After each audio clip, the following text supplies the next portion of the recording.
Friedrich Nietzsche asserts, heretofore there has never been a philosophical system in which philosophy itself was not made the apologist of knowledge in the abstract. On this point at least, each is optimistic and insists that to knowledge the highest utility must be ascribed. They are all under the tyranny of logic, which is, from its very nature, optimism. This is as philosophers start off with the basic assumption that knowledge is the most noble of all things that is worth being sought. And in this case, philosophy seeks the ways through which we can know things, or what is the correct method of knowing things. Hence, knowledge in and of itself is made the subject of apologia by philosophers in their philosophical systems. Each is optimistic and insists that to knowledge the highest utility must be ascribed.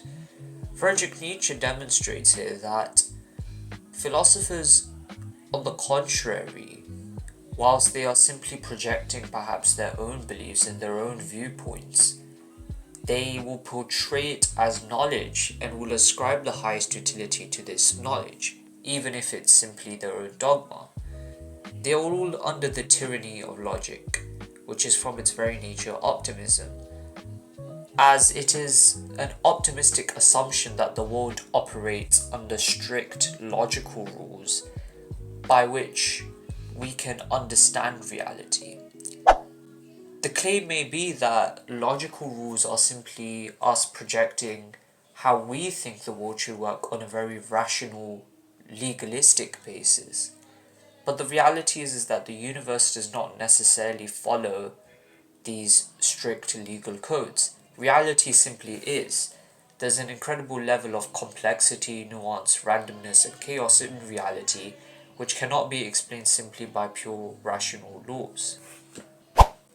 He then touches upon this meaning when he says that logic itself rests upon assumptions to which nothing in the world of reality corresponds, demonstrating that logic can be seen as a fanciful way of thinking ascribed as rational when it does not correspond to any sort of real phenomena.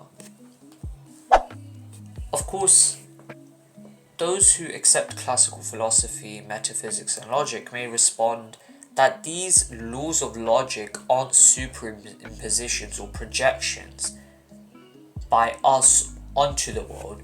Rather, we have not established these laws have simply been discovered.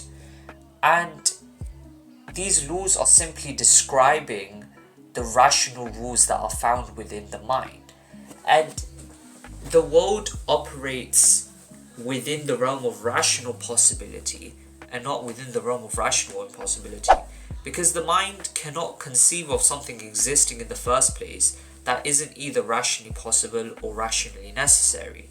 And because the world and the universe is not rationally necessary, because its non-existence is just as possible as its existence, it operates within the realm of rational possibility.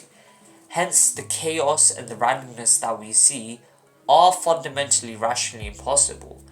And it's completely feasible for the universe to have a degree of nuance and complexity in it. It's feasible that the universe have none of that. And it's completely feasible that the universe be completely random and completely chaotic. All three of those are rational possibilities.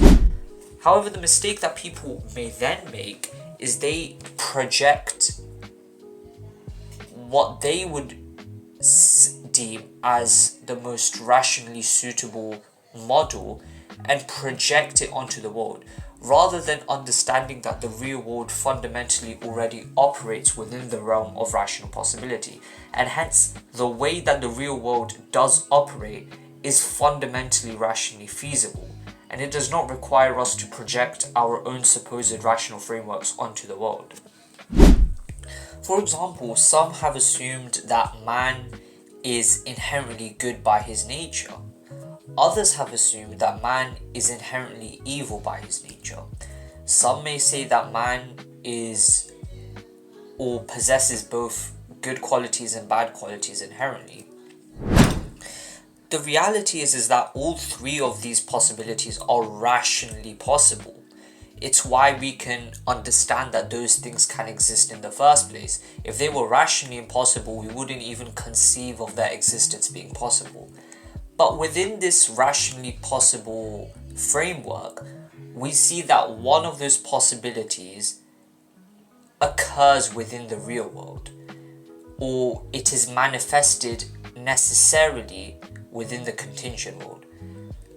And that would be that man is not perfect, but he has a predisposition to good, meaning man is born in a sinless state. We cannot say that the baby is born sinful, but he is not infallible such that he may not fall into sin as he grows up and experiences the world.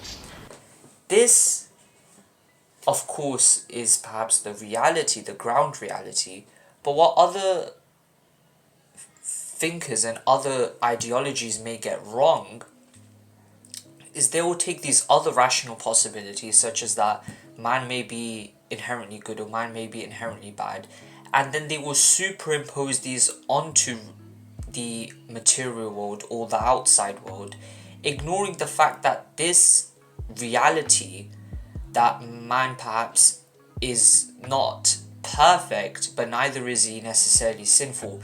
This is the reality that we experience in the world, and it is rationally feasible in the first place. If it wasn't rationally feasible, it would not exist in the first place. Nietzsche then goes on to quote Immanuel Kant. When Kant says, "The intellect does not derive its laws from nature, but dictates them to her," he states the full truth as regards the idea of nature which we form, nature equaling the world, as notion, that is, as error, but which is merely the synthesis of a host of errors of the intellect. To a world not the outcome of our conception, the laws of number are wholly inapplicable. Such laws are valid only in the world of mankind.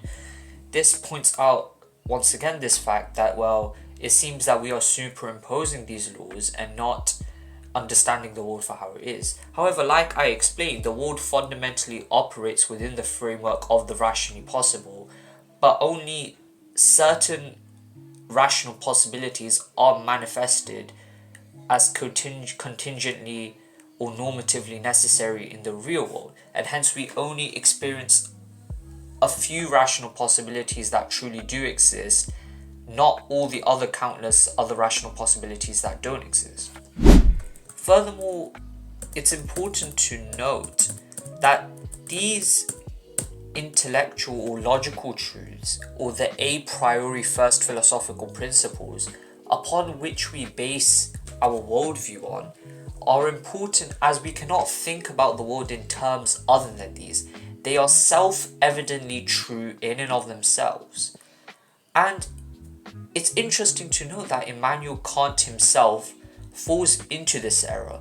Although he tries to prove these sort of a priori truths as corresponding to the world, he fails to do so, in fact, and he cannot do so without first using first philosophical principles or a priori truths that are synthetic in nature and do not necessarily correspond to the real world. That is because all philosophy and all ways of thinking fundamentally start from this deeper metaphysical framework of first philosophical principles of a priori truths. It's simply impossible to think about the world without these. And these principles aren't necessarily superimposed, they are understood from reality. They are simply describing these fundamental truths. To suggest perhaps that we can get rid of these is really to get rid of the whole philosophical metaphysical project entirely. As Al-Ghazali asserts that the first philosophical principles, the awwaliyat, aren't sought after, for indeed they are self-evident to the mind. And although in the past groups like the sophists may have denied these awwaliyat, these first philosophical principles, we see that this kind of thought has become prevalent within the West during the Enlightenment and post-Enlightenment, with the likes of David Hume, who was very skeptical of these first philosophical principles, and the likes of perhaps Nietzsche and the postmodernists who may reject these philosophical principles entirely.